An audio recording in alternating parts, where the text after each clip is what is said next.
Thanks for staring us out, so appreciate that. It's good to be here tonight. I give up for your host and all the comics you sing. Shout out I give it up for this ADA compliant stage.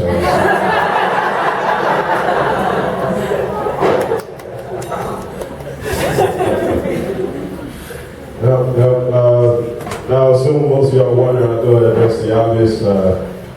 Recently got back from a trip to the Dominican Republic, and as you can see, I'm still recovering from that shit.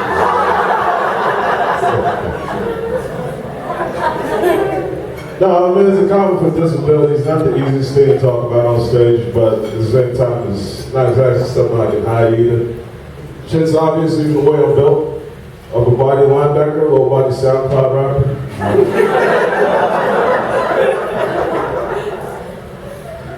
Things, even if I don't talk about it, somebody else will. Once I had someone ask her in the middle of my set, what happened? Like, gee, brother, that's kind of an intimate question. Just ask someone. I told another comic about it. He was like, you know, next time, just tell me stepped on a leg of it. It's, shit like that. No, actually, I got polio from the vaccine, which, if you don't know, is a 1 in 200 million chance. That's right. I beat 199 million other babies to get this privilege. Now, some of y'all probably think I'm an anti-vaxxer or some shit like that. Now, as far as narcissistic death cults go, that's really not my bag. No, my parents were pro-vax. My dad was so pro-vax, he actually gave me the vaccines himself. He was a doctor, but still.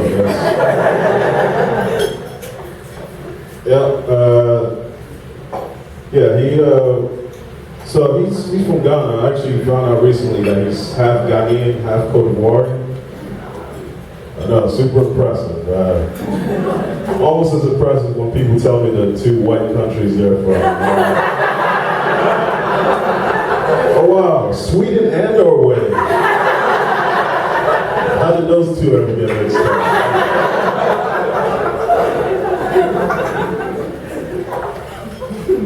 He actually passed away recently. Thank you. Yeah, stage 4 cervical cancer. Alright. Some of y'all know what happened there. Yeah, grieving was an interesting process. A lot of people offer their condolences. Used to get this one a lot. Listen, Kwame, if there's anything you need, anything, let me know. I'll be like, let me fuck your wife.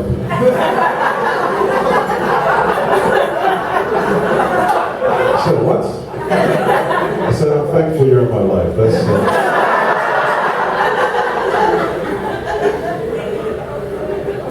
he was actually, he was in Ghana at the time he passed away, so I had to travel there for the funeral, which no one warned me about African funerals. If you go there, you might as well get ready for your own. His funeral took 3 days, but he only died once. I just couldn't do the math. No, Africa was great though. I really had a great time there. You know, it's a little more laid back, obviously. I mean, but when I came back, I was definitely missing it. You know, I definitely thought about just dropping everything, moving back permanently. In an unrelated note, my ex-girlfriend told me she was pregnant, so I said.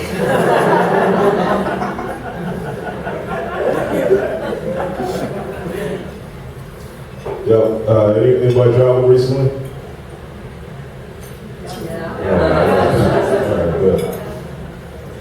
Yeah, I went to Dallas for this 4th of July weekend. They have a very, very excellent football team, in case you want to wear it. Alright, this is definitely Redskins territory.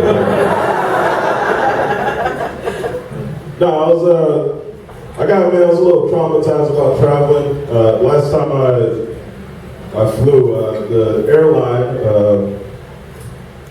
I'm not going to say which one, starts with an S, ends with a T. The airline just said, fuck my walker, and just didn't bring it on the plane. Yeah, now, I've lost some important things in my life. My birth certificate, my foreskin. Losing my walker was just...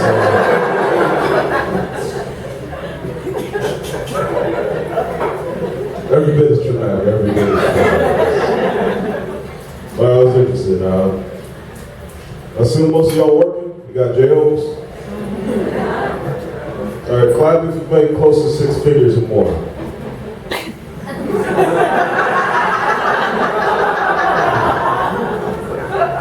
Guess we charge too much for this show. I got fired from my job recently. I used to help rich parents bribe their kids into college.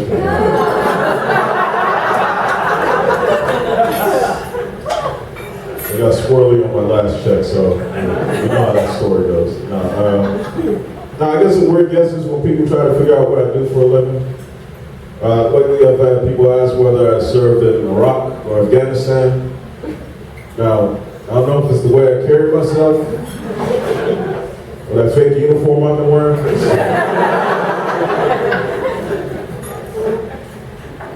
So I went to the VA the other day.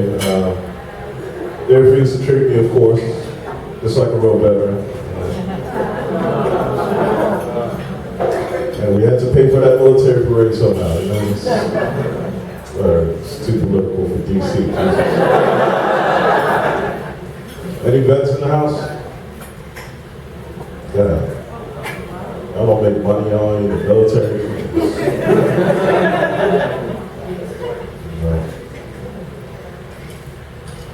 It's a good-looking crowd, though. Good-looking crowd. Assume most of y'all dated.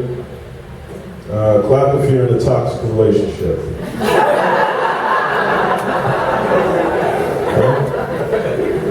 All right, clap if you want to be in a toxic relationship.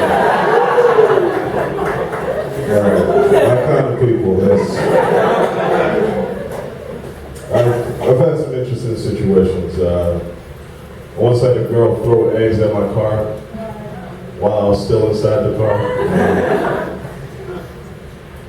These weren't grocery store shits either. These were like 36 dozen of Costco ostrich size. I was picking out eggshell for my windshield for weeks, man. It was just... we were together for another 4 months for completely mysterious reasons. Now, obviously, I dealt with that in a very mature and productive way. I definitely didn't carry that baggage into the next relationship. So my girlfriend broke up with me recently. Now, people are usually surprised when they find out I can date. I don't know, I guess they never heard of the phrase, once you go disabled, you never pay for cable.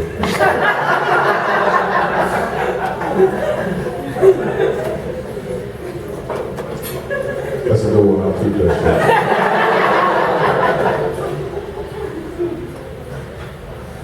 Thank you.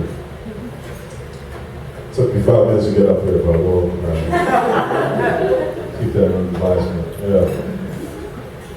But yeah, like I said, I was dating someone. My parents weren't too happy about the whole thing. I did find a burning crutch on my front lawn once.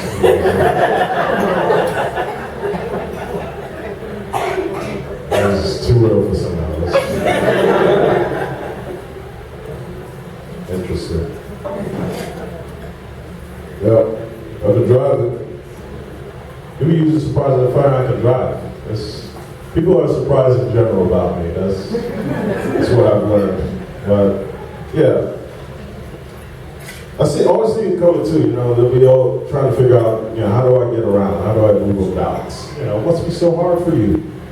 And I'll tell them, oh, I drive. And then they give me this sort of patronizing look, like, oh wow, really? Good for you. Like I just got my GED or something. I just got to be mobile. Besides, picking up dates in a Metro Access van is not a good look. Anyways, This has been fun, so enjoy the rest of the show. Thanks.